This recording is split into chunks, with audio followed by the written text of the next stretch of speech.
Dear friends, আসসালামু আলাইকুম। আমি আজকে দেখাবো ট্রিম ফর্মুলা।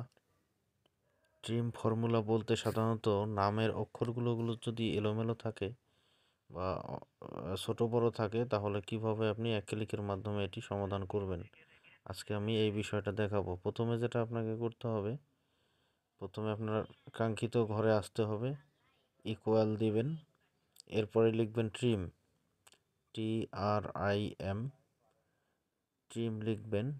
ট্রিম লেখার পর আপনি ফার্স্ট ব্র্যাকেট দিবেন। ফার্স্ট ব্র্যাকেট দেওয়ার পর আপনি আবারও ফার্স্ট ব্র্যাকেট দিবেন। দেওয়ার পর এখানে লিখবেন প্রপার, PROPER, প্রপার। প্রপার এরপর আবারও ফার্স্ট ব্র্যাকেট দিবেন। তারপর কাঙ্ক্ষিত নাম সিলেক্ট করবেন, ব্র্যাকেট ক্লোজ করে দিবেন। আবারও ফার্স্ট ব্র্যাকেট দিয়ে ক্লোজ করে দিবেন। দেওয়ার পর ইন্টার প্রেস করবেন, ইয়েস করে দিবেন। এখন দেখেন ম্যাজিক, আপনার কাঙ্ক্ষিত নামটা শুদ্ধভাবে লিপিবদ্ধ হয়েছে। এখন টেনে আপনি নিচ পর্যন্ত নিয়ে আসলে সব নামগুলো আপনার সঠিক প্রপারভাবে লেখা হয়ে যাবে। Thanks for watching.